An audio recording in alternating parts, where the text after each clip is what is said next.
Vielleicht können wir ein bisschen über deinen Touch sprechen. Wie gehst du da vor oder wie hast du daran gearbeitet, dass du so klingen kannst, wie du klingst, auf jeglichem Instrument?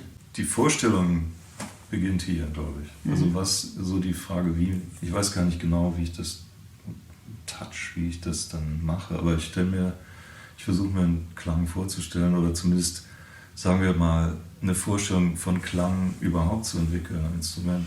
Nicht nur am Instrument, sondern auch vielleicht von bestimmten Klanggestalten oder sowas. Manchmal sind sie abstrakt, manchmal gar nicht so abstrakt. Das können irgendwelche auch Geräusche sein oder irgendwelche Assoziationen, die man hat. Splitterndes Glas oder was weiß ich. Also, dass man dann irgendwelche Chords oder irgendwelche Texturen findet auf dem Klavier und die versuche ich dann umzusetzen. Oder überhaupt eine Vorstellung von Dichte, was weiß ich, es passiert irgendwie, man spielt in einer bestimmten Art von Dichte und was ist, wenn man jetzt das so ein bisschen in diesen Aggregatzustand etwas verändert. Wenn man Löcher reinschneidet oder so, sagen wir mal. Ne? Das sind einfach so Vorstellungen, die mir helfen, etwas umzusetzen an dem Instrument und vielleicht auch so eine idealistische Idee, dass man quasi den Klavierklang auch ändern kann. Wo aber die Vorstellung einfach so ist, dass man das Gefühl hat, ja, das geht jetzt vielleicht in dem Moment. Aber ich glaube, jeder von uns hat irgendwie seinen oder ihren eigenen Touch sowieso. In sich, ja. Ich glaube, das kann man jetzt nicht so gewollt erzeugen. Man kann natürlich sagen, ich mag diese und diese Art zu spielen. Aber das kommt oft auch eben aus der physischen Beschaffenheit oder Temperament und so weiter. Ne? Ich finde, über die Jahre, für mich als Zuhörer, hat sich dein Sound einfach noch mehr 3D-Elemente bekommen oder eine größere Tiefenstaffelung. So fühlt sich das für mich an. So, ne? Ich habe jetzt gerade in den letzten Tagen einfach super viel deine Platten gehört, die ich habe. Und es Das war interessant. Heute habe ich nochmal Weave gehört und diese neueste Soloplatte. Ja. Wie wird die ausgesprochen? Nimon, glaube ich. Okay, das war super interessant, weil man dich von damals natürlich total durchhört und das bist du. Du klingst nicht so, als würdest du versuchen, wie jemand anderes zu spielen oder obwohl man natürlich nie... Wie gesagt, diese Phasen, die gab's. Ja. Die sind nur nicht so richtig dokumentiert, jedenfalls nicht, also nur für mich oder so. Oder, ja. Ne? Hast du dich viel aufgenommen? Klar. Und dann Zum auch... Lernen auch. Ja. Wie waren da deine Lernerfahrungen dabei? So? Es hat vielleicht tatsächlich ein bisschen mit Klang zu tun.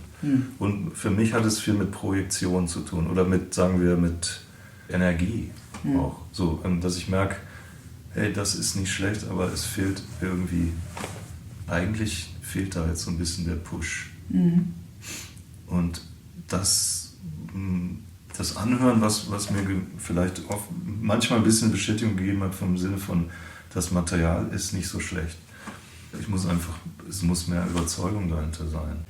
Und das hat mir vielleicht dann eher so ein bisschen das gegeben, weil sonst hätte ich das nicht so richtig verorten können.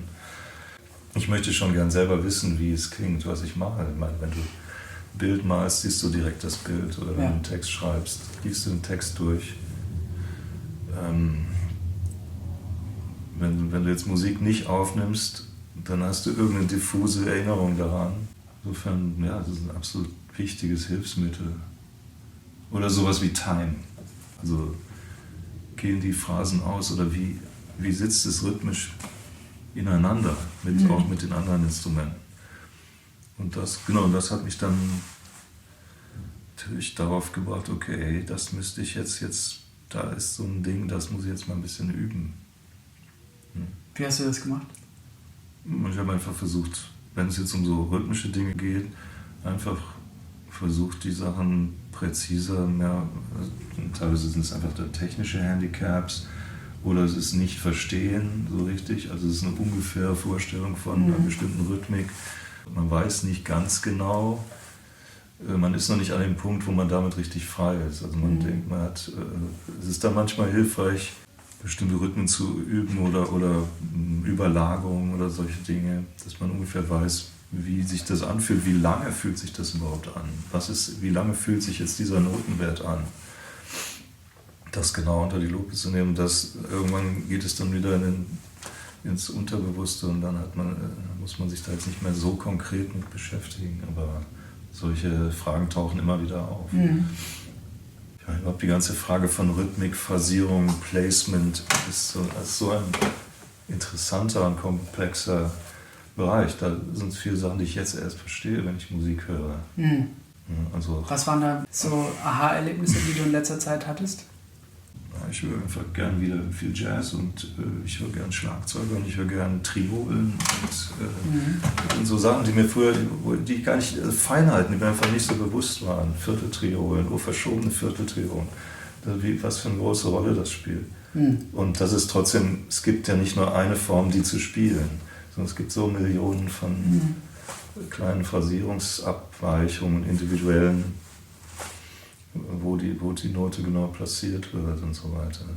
Ich musste echt gerade die ganze Zeit daran was denken, wo ein Student von mir ankam zum Thema Triolen.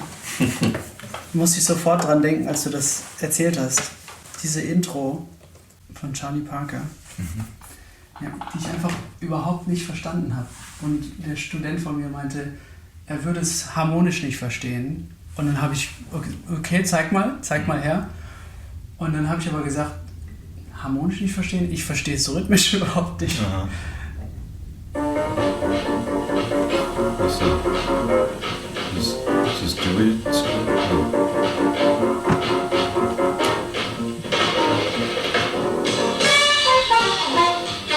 Du meinst die Intro? Die Intro. Das Schlagzeug.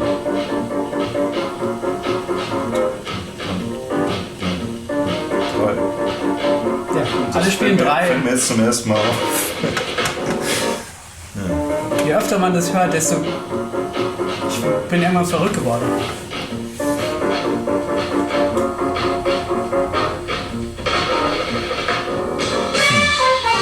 Wer ist das? Duke Jordan oder ist es Max Roach? Duke Jordan?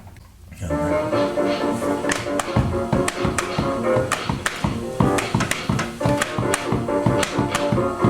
Was spielt der Bass? Bass spielt quasi punktierte Viertel. Okay, wow.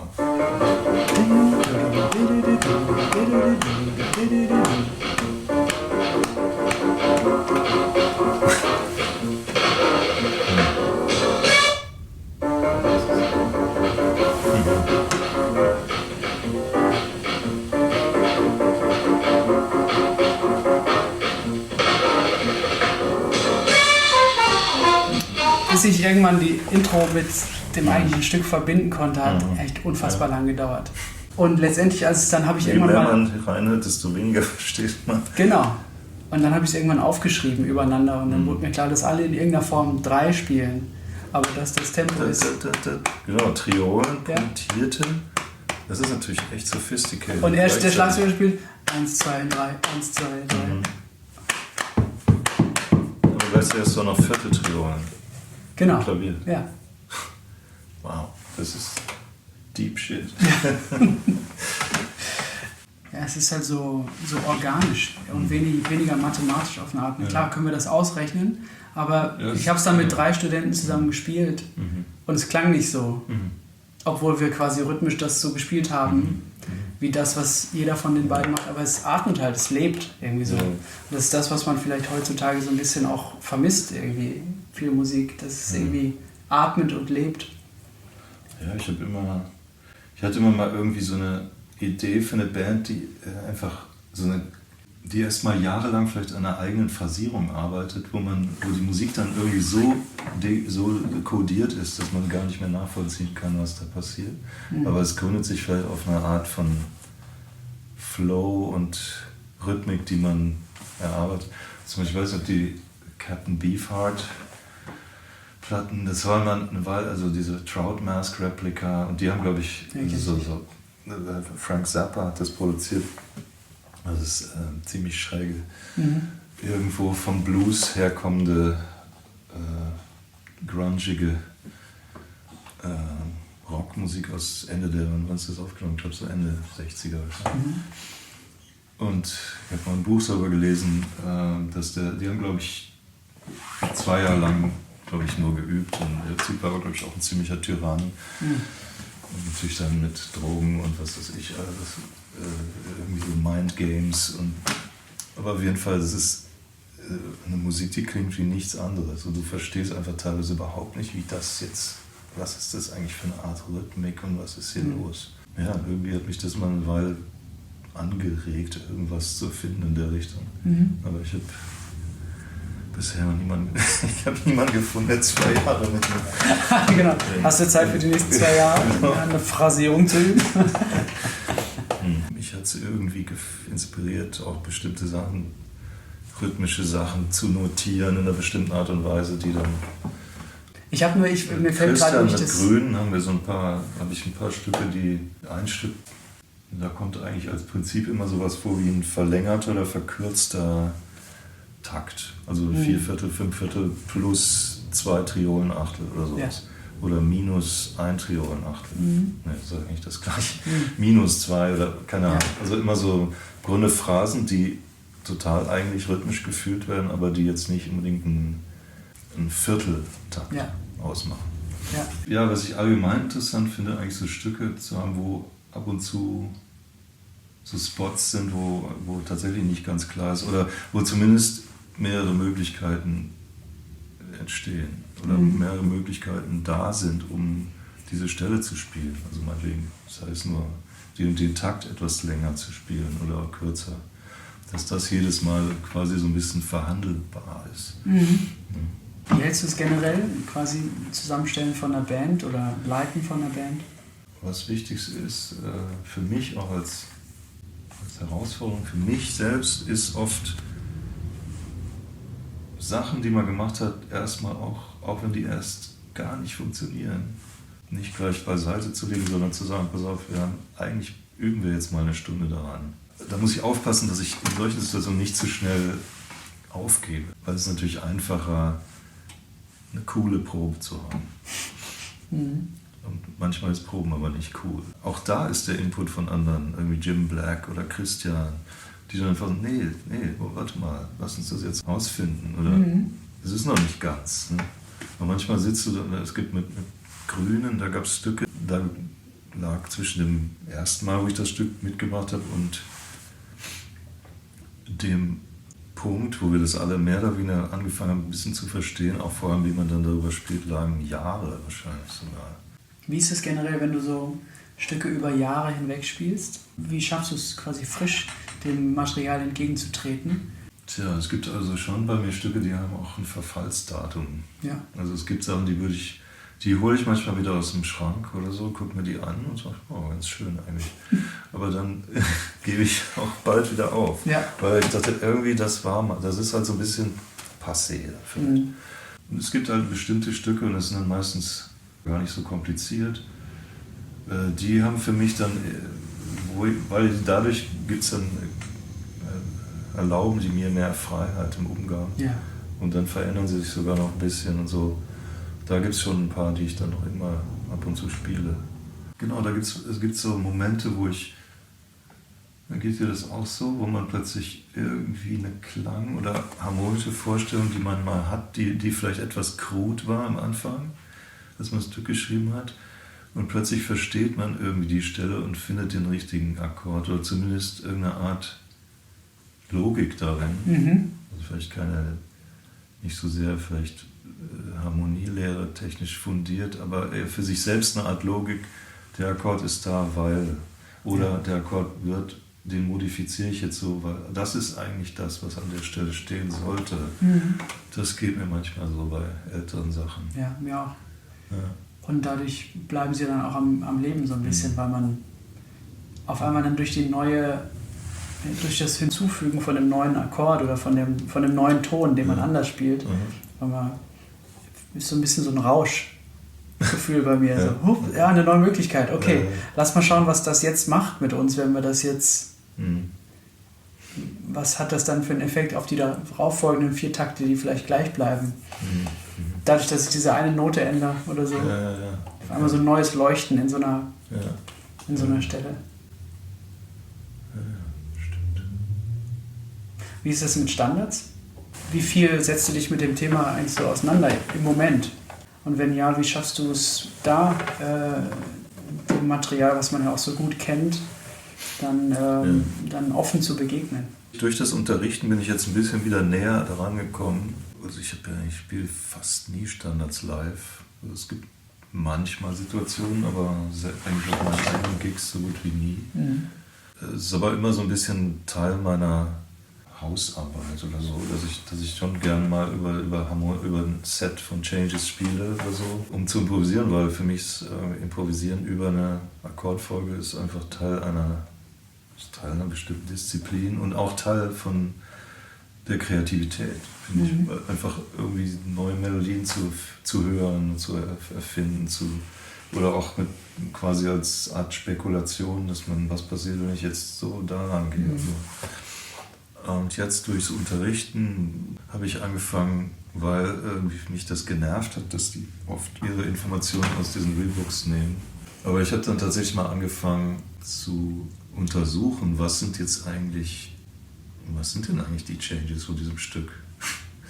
Meinetwegen, ich habe dann angefangen, was habe ich genommen? How Deep is the Ocean, Stella by Starlight, April in Paris, und habe einfach von der allerersten Songversion aus den 30er Jahren über Ella Fitzgerald, also viele Gesangsversionen, weil Greg Cohen zum Beispiel hat mir gesagt, ich habe ihn mal gefragt, wie lernst du oder was spielst du, was für Changes, wo kommt die Information her? Und meistens hört er gern einfach eine Ella oder Sarah Vaughan oder irgendeine Gesangsversion, und weil die Chords sind oft näher am Original. Und ich habe dann einfach mal mir die Mühe gemacht, auszufinden, was sind so vielleicht die Originalchords vom Songwriter. Was sind dann wie hat sich das Lied im Laufe der Jahrzehnte verändert? Für mich ist es dann, manchmal gibt es ja so ganz entscheidende Details an einer Stelle, wo ich denke, wow, das ist total interessant. Und dann hörst du es plötzlich in irgendeiner anderen, Tommy Flanagan oder wer auch immer spielt diesen Change jetzt an der Stelle. Ansonsten ist es eine etwas modernere Reharmonisation, aber an der Stelle ist es referiert, das ist wieder an das Original. Und das finde ich total interessant, eigentlich Ja, das zu kennen. Genau, und dann hast du von deiner Tagesarbeit hier gesprochen. Mhm. Vielleicht können wir da noch ein bisschen in die Tiefe gehen, was du im Moment so machst oder was Sachen sind, die du über Jahre gemacht hast oder immer noch machst. Ich übe eigentlich ziemlich viel so Unabhängigkeit und rhythmische Ideen. Mhm. Linke Hand spielt ein Ding, die rechte Hand macht was anderes. Da komme ich immer wieder drauf zurück. Anhand von Material oder? Weil ich versuche manchmal einfach aus einer Improvisation heraus einen Ostinato zu entwickeln. Manchmal schreibe ich das auch auf. Und dann finde ich es natürlich auch schön, wenn sich dieses Ostinato selbst wieder ein bisschen verändert, während man spielt. Dann quasi über ein Ostinato, meinetwegen, was entweder durchgängig ist, was natürlich leichter ist, oder was irgendwie perforiert ist, was schwerer ist, also wo schon Synkopierungen drin sind oder irgendwelche rhythmischen Veränderungen, einfach darüber dann noch wieder eine andere Ebene zu legen, solche Dinge. Klassische Musik auch? Ja, ich habe jetzt so meinen Stockpile mit Bach, so Sachen, die ich eigentlich immer vermieden habe zu spielen, wie Mozart. Warum? Weil das, ich weiß nicht warum vermieden eigentlich. Da gibt es halt so bestimmte Zonen, in die ich durch die Musik, mit der ich aufgewachsen bin, sprich klassische Musik im Elternhaus, von der es vielleicht einen gewissen Overload gab. Und die mich lange dann auch nicht so interessiert haben. Ja. Dazu zählt vielleicht Mozart, aber teilweise auch romantische Musik. Aber speziell Mozart ist einfach für mich sauschwer eigentlich zu spielen, wegen der Klarheit und des Flow dieser Musik. Einfach das gut zu spielen, ist für mich einfach eine sehr gute Übung. Was spielst du da? Haydn, und ich spiele ab und zu ein paar Sonaten, ein bisschen Haydn. Haydn gefällt mir eigentlich viel besser, kommt mir näher, so von der Musik her. Aber Mozart ist einfach größere Herausforderung. Scarlatti und dann moderne Komponisten auch natürlich. Also speziell Bach ist halt so ein bisschen so eine Konstante quasi. Ne? Ich lese gern auch einfach mal, ich lege mir mal Sachen hin und lese die vom Blatt, versuche es zumindest. Ich meine, Blattlesen hat ja auch viel mit Hören zu tun, eben auch mit Voraushören oder dass man Sachen relativ schnell identifiziert und dann ungefähr weiß, wie der Takt geht, ohne dass man jetzt jede Note genau entziffert. Ja. Und ich meine, es ist einfach toll, super Musik sich so vom Blatt zu erspielen, einfach um die kennenzulernen. Ja. Das ist eigentlich so ein bisschen was einen immer wieder auf Neues faszinieren kann, dass so, da jemand sich was ausdenkt und es dann aufschreibt. Ja. Und wenn wir gut genug sind oder es gut genug verstehen können, können wir das zum Klingen bringen. Manchmal wird einem das nochmal so neu klar, was da eigentlich gerade passiert. Ja. So.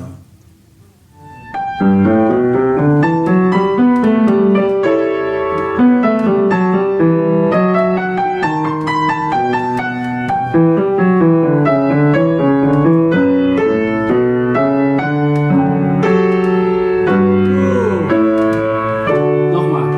Das ist die Stelle. Und da? Ja. Der Ton bleibt eigentlich liegen.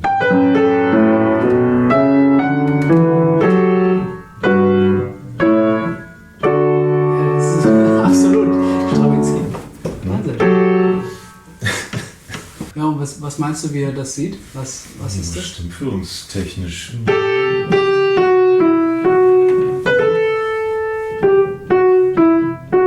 Aber im Kontext von Fis, was im Bass ist? Naja, genau, es ist eigentlich eine dominante, eine 5, wo aber die 1, das ist ja typisch Stravinsky, dass gleichzeitig die 1 schon der Melodie oder irgendwo drin ist im Akkord. Ja.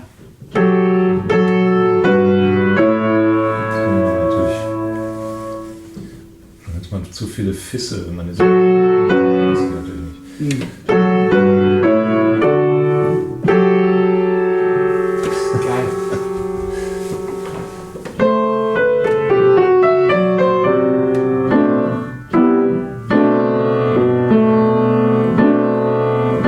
Das sollte noch größer werden. Ja, auch noch mehr Stravinsky.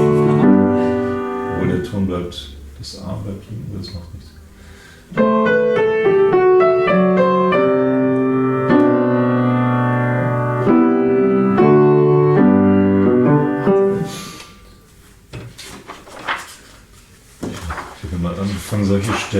anzustreichen. Ja, das mache ich auch.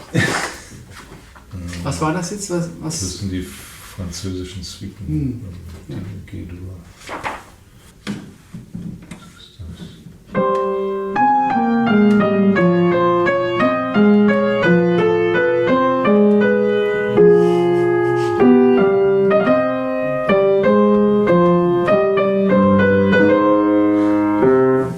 Nochmal. Das ist ein Druckfehler.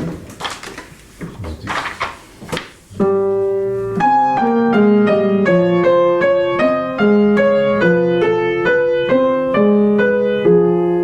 Warum? Ja.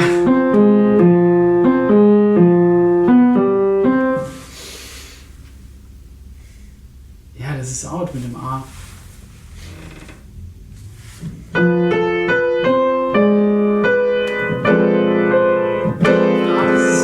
ist es hier G über Ja. F. Und dann, So meinst du das wie? und dann beim nächsten quasi. Ja. Und dass wir halt hier die Zusatzinformation nicht bekommen. Aber dass hier eigentlich ein Wechsel stattfindet.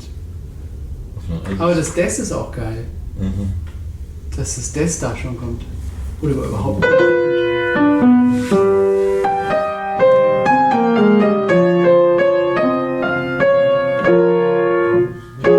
Ja genau, Des über F und dann G über F und dann F-Moll. Und dann was wär's?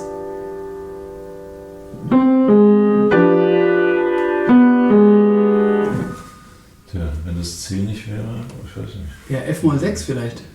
Wegen dem D. Also erst das und dann.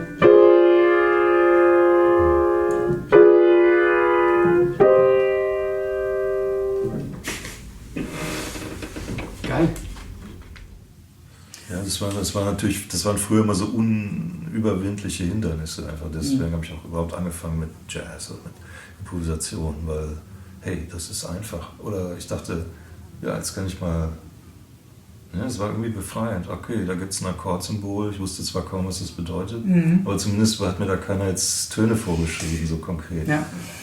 Und ich konnte irgendwie loslegen, dachte es zumindest so. Das war auch wirklich befreiend dann oder inspirierend, einfach so machen, spielen, kindlich rumspielen. Jetzt hast du das mit dem Gehör angesprochen. Was sind da Sachen, wie du an deinem Gehör gearbeitet hast? Was ich zum Beispiel gemacht habe, ist einfach mit Aufnahmen mitspielen.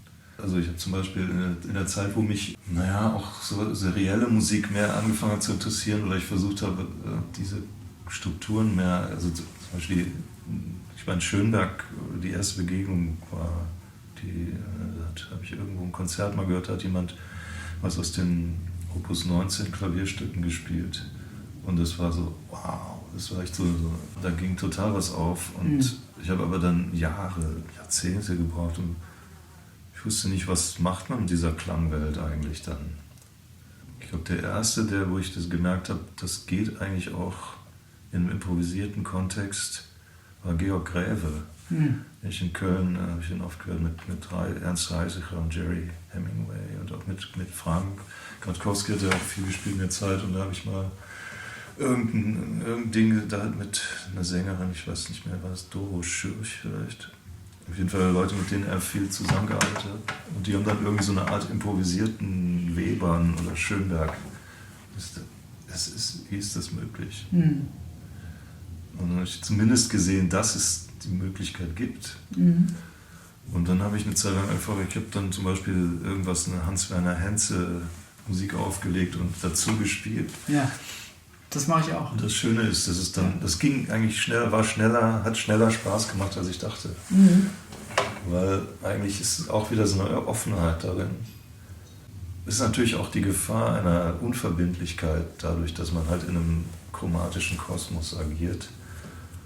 Und es ist ja nicht so, dass alle Töne, es sind ja dann doch wieder konkrete Töne, die an bestimmter Stelle eine konkrete Farbe haben, wenn man das jetzt ernst nimmt. Und da reinzugehen, das war dann wieder, dass man einfach will, ich will jetzt konkret diesen Ton hören, ich höre diese Art Klang. als Komplementärklang oder wie auch immer, oder als Erweiterung dieses Klanges oder genau diesen Klang. Diese Präzisierung ist natürlich das Interessante dabei. Mhm. Wie konntest du dem näher kommen? Ich habe dann teilweise auch einfach ich habe einfach Intervalle gesungen, Intervalle mir vorgestellt oder random Intervalle im Klavier spielen, was Hubert ja auch gern mal macht auf den Seiten und dann das versuchen zu treffen und so. In letzter Zeit habe ich öfters Modus Novus, kennst du das auch? Das ist ein Buch, ne? Das ist so ein Buch, es gibt Modus Vetus und Modus Novus und Modus Novus behandelt im Grunde freitonale Melodien und es ist im Grunde Gesangsübung, Singübung. Ich meine, man kann es natürlich auch spielen, aber spielen kann es ja jeder. Ja. Es geht darum, sich einfach die Intervalle vorzustellen in Kombinationen, teilweise ziemlich sperrigen Kombinationen. Es fängt halt an mit engeren Intervallen, wird aber dann natürlich progressiv immer mehr Septimen und so weiter. Mhm. Ich weiß nicht, wie machst du das? Oder hast du es gemacht? Viel von dem, was Hubert so macht, habe ich so übernommen in das Versuchen, das Erinnern an bestimmte Töne sozusagen.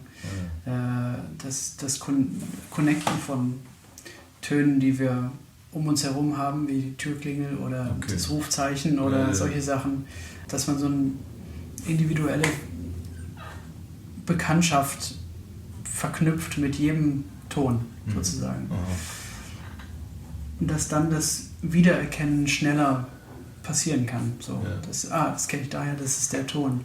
Ja. So, dass ich diese Aktion quasi, ich höre was, ich erkenne es und ich spiele es, dass das irgendwie schneller das geht. Ist dann, also es ist eine Art eine Erinnerung, die eher an eine Art absolutes Hören. Ja, wobei ich das jetzt nicht von mir sagen würde, dass ich das habe. Ja. Aber dadurch, dass ich das auch durch Huberts echt sehr wichtigen Einfluss so ein bisschen für mich entmystifizieren konnte. Seine Herangehensweise ist ja quasi, dass wir alle das haben und dass wir uns eigentlich nur entspannen müssen, weil es keinen Muskel gibt, der dir hilft, besser zu hören, sondern eher eine Entspannung dann letztendlich zur Erkenntnis führt, dass wir diese Töne die ganze Zeit hören. Für mich ist dann auch ein Kennen, ist ein sehr schnelles Wiedererkennen. So. Ja. Ich höre nicht verlässlich absolut, aber manchmal gibt es auch, dann wache ich auf, höre einen Ton, weiß mit Sicherheit, das ist ein D. Ja. Oder das gibt es auch bei Konzerten manchmal, dass man einfach so drin ist. Ich weiß auch nicht, ob es eher so instrumentbezogen dann auch. Ich glaube, es ist leichter, am Instrument zu sein und dann diese Erkenntnis zu haben. Das ist jetzt dieser Ton. Ja. Zumindest fällt mir das leichter, oder vielen, die ich kenne, fällt es leichter, am Instrument dann, okay, ich höre den Ton, dann spiele ich den. Aber ich versuche es eben sehr viel auch abseits vom Instrument zu machen, um eben dass ich nicht so abhängig hiervon bin, sozusagen. Von dem Gefühl, die Taste zu spüren, und dann hat man das Gefühl, ich fasse jetzt hier was an und das, was ich höre, ist in der Nähe. Irgendwie spürt man das ja schon. Ja. So. In der Nähe kann natürlich dann schnell daneben sein. Ja, absolut. Ist für mich ist so ein bisschen so auch dieses, wie sagt man, Micro-Adjustment. Dass man selbst, wenn man irgendwas spielt, das ist eigentlich nicht der Ton, das ist eigentlich das, was ja jeder Streicher zum Beispiel, wenn er den Ton nicht ganz genau intoniert, dass das aber so schnell korrigiert, dass man es fast nicht merkt. Und das ist so ein bisschen, wo ich denke, das geht vielleicht auch auf diesem Instrument. Also wie würde das gehen? Ja, dass ich irgendwie einen Ton spiele, den ich nicht gehört habe, aber schnell irgendwas, dass ich aus dem Ton etwas mache, was dann sofort in die Situation passt. Ja. Zum Beispiel. Ein anderes Ding ist, glaube ich, dass je weniger ich nachdenke in bestimmten Situationen, desto mehr spiele ich eigentlich die Töne, die passen. Ja. Es kommt natürlich auf die Leute an, mit denen man spielt. Also auch mit Frank Gatkowski zum Beispiel gibt es Situationen, wo ich denke, irgendwie ist das so, was eigentlich, wir treffen uns auf den Tönen, ohne dass irgendwas bewusst dabei intendiert ist. So. Das ist einfach zack. Aber das geht genauso von ihm aus wie von mir. Das ist irgendwo einfach so eine Art kollektive Bereitschaft oder so. Ja, es ist natürlich trotzdem so, dass ich das für mich manchmal übe, dass ich ganz streng bin, mir selber sage, ich spiele den Random-Ton, dann das. Und das ist natürlich hat viel mit intervallischen Beziehungen zu tun, natürlich, dass man schnell Intervalle hört oder identifiziert als solche und verinnerlicht hat. Ne? Spezielle die Vibrations, die ein bestimmtes Intervall hat. Oder anfangs waren es auch einfach Assoziationen, die man hat, eben durch irgendwelche Melodien. Ja. Diese Assoziation ist bei mir auch das mit den Tönen, dass ich bestimmte Aufnahmen habe, die mir ein A liefern und die mir ein H liefern und so weiter. Die einfach so tief in einem drin sind, dass ich weiß, wenn ich den Ton höre und der mich daran erinnert, dann ist es der Ton auf eine Art. Oder wenn ich was höre und dann schalte ich in meinem Gehirn die Aufnahme an, verrät mir das etwas über das Intervall, was sich daraus ergibt, und dann weiß ich, was der andere Ton ist. So ein Rückschlussverfahren auf eine Art. Aber das ist ja dann nichts anderes als dieses sogenannte absolute Gehör. Wenn du wirklich Aufnahmen so verinnerlicht hast, dass dass das für dich abrufbar ist als konkrete Referenz an einen Ton. Das ist ja eigentlich genau das. Ich müsste es vielleicht wieder mal stärken, dass so ein paar andere Töne dazukommen. Ich nutze immer dieselben. Ach so, sind dieselben. Verstehe. Aber okay. Trotzdem. Ich mache dann auch so Spiele, dass ich quasi die ein Stück anfange, quasi direkt hinter dem nächsten Stück an, weißt du, so eine Art Rückversicherung, immer so, okay, wenn das A ist, dann ist das F von Some Number Principal Camp nicht weit. Aha. Und dann kommt das S daneben, was ich von Keith Jarrett kenne, wie er All of You spielt. Weißt du, also all diese Rückversicherungen, das ist das und das ist das, nebeneinander zu schalten, dass dann einfach so eine komplette Rückversicherung ist. Aber wenn mir jetzt jemand mit einer Pistole vor mir steht und sagt, sing ein Cis, dann kommt kein Cis. So. Ja, close. Ja. Und da kommt dann wieder dieses Entspannen. Einfach so, ich weiß jetzt vielleicht gerade noch nicht, was ein Cis ist, aber wenn ich mich jetzt entspanne, dann kommt es vielleicht so. Und wichtige Aufnahmen, die du immer wieder hörst, die dir vielleicht auch in Momenten helfen, wo du dich nicht inspiriert fühlst, oder? Nee, sowas habe ich nicht. Also, dass ich, wenn ich nicht inspiriert bin, jetzt mir bestimmte Aufnahmen auflege, ich versuche irgendwie immer neue Sachen zu entdecken, aber es gibt natürlich manche Sachen, die ich manchmal wieder genauer unter die Lupe nehme. Stichwort Paul Bley, das habe ich neulich, da gibt es auf der Footloose irgendwie so ein paar Balladen, die ziemlich strange sind. Oder I Can't Get Started gibt es auch auf der anderen Platte mit Gary Peacock.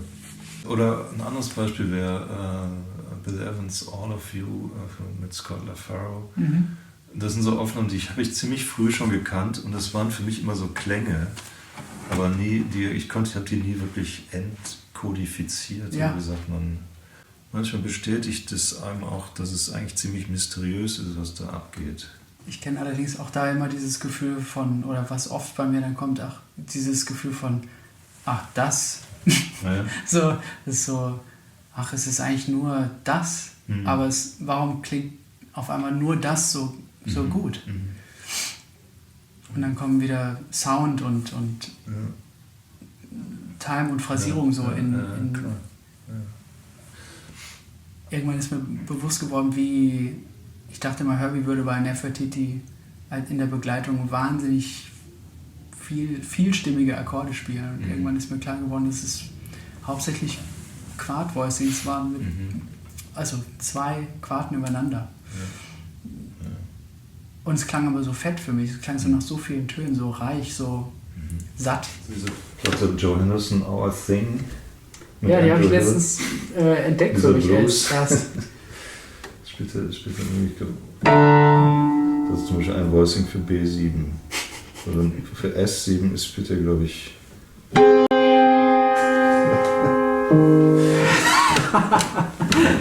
Ja klar, S7, C, Ass und G. Ja. Was war nochmal B7? Ja, das ist ein bisschen Monk. Ja. Also solche Sachen. Ich weiß nicht, ob da noch was drin ist. Ich glaube fast nicht. Das sind wirklich nur diese 3.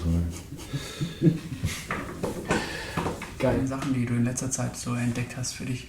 Das habe ich jetzt eine Shirley Horn-Platte mit unglaublichen, wo Balladen drauf sind, wo ich denke, wie ist das überhaupt möglich? So langsam zu spielen? Es ist so langsam und mir ist noch nicht mal klar, ob das in Time ist oder nicht. Ja. Oder es ist, glaube ich, in Time, aber es ist jeder Downbeat ist quasi nochmal so viel später, als man ihn eigentlich erwartet, oder als wenn da irgendwie so ein kurzes, als wenn da vorher so eine kurze Fermate ist oder sowas. Ja. Aber man hat trotzdem nicht das Gefühl, es ist Rubato. Mhm. Richtig, ja.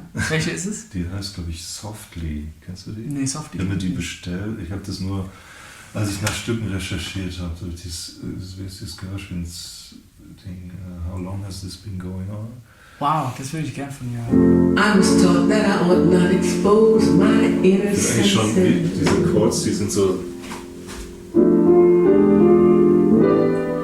Had no plan So for a extended. man. I was full of self-defense.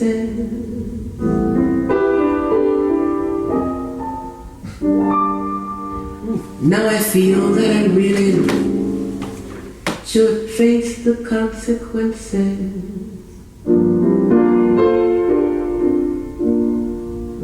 My philosophic search has left me in the lurch. Come on, behave.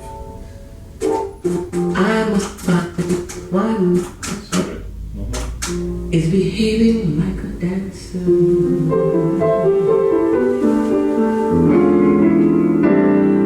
What's the clue to pursue? For I had to have the answer.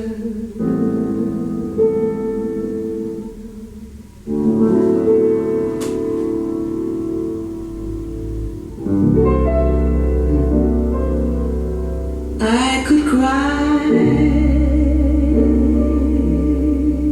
salty tears.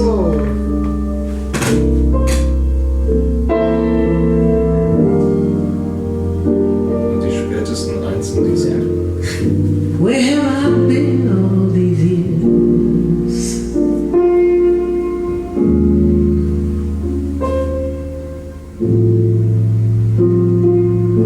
Listen, you. Spielt geile Tell me, Jams. do Andere.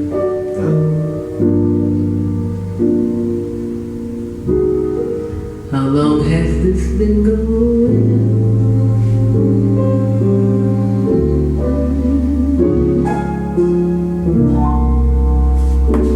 Was spielst du da für Jams? Können wir gleich.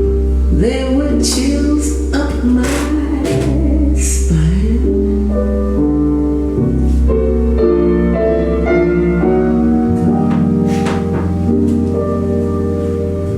And some thrills I can't define.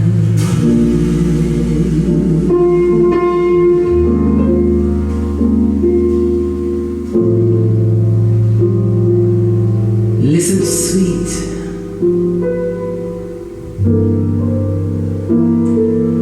I repeat,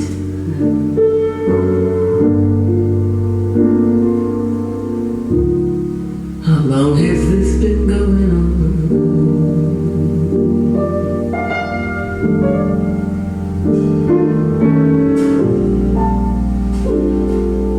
Oh, I feel that I could melt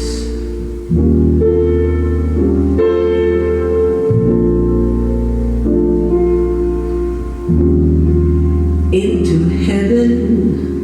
I'm hurled.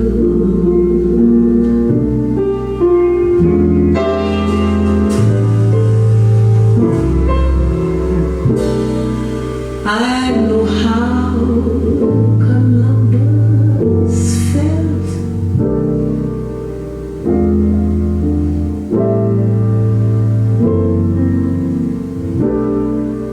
Finding another world.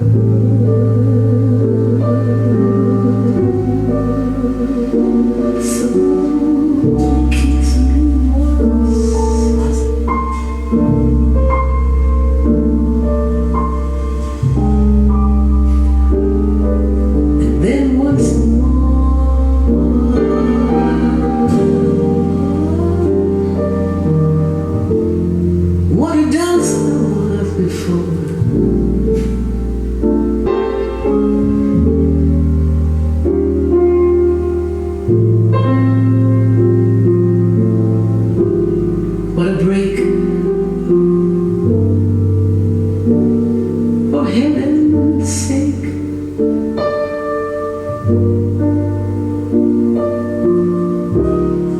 How long has this been going on?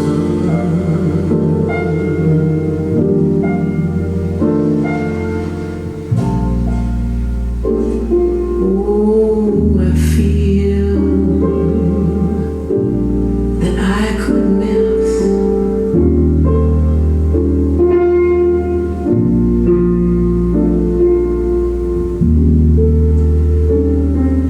into heaven hurled.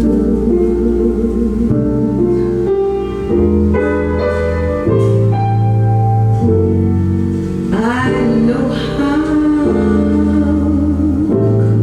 Columbus felt.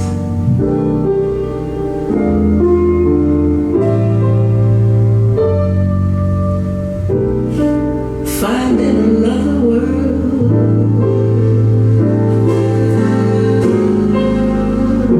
So kiss me once.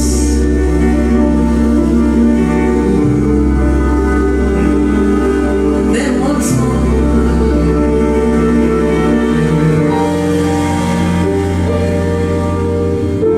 What a dunce I was before.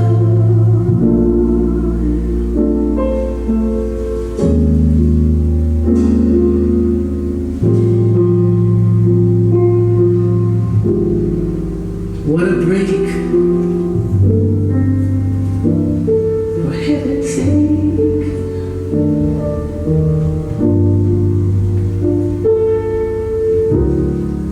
How long has this been going on?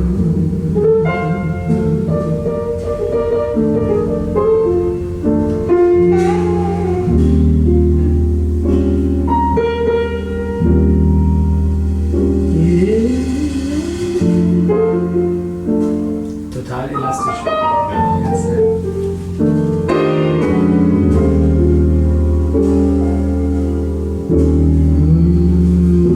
Aber es war ein Working-Trio für Ganz ewig, oder? Ich glaube, Schlagzeuger hat ab und zu mal gewechselt, so nach ein paar Jahren. Steve Williams und Billy Hart auch teilweise, ne? Wirklich?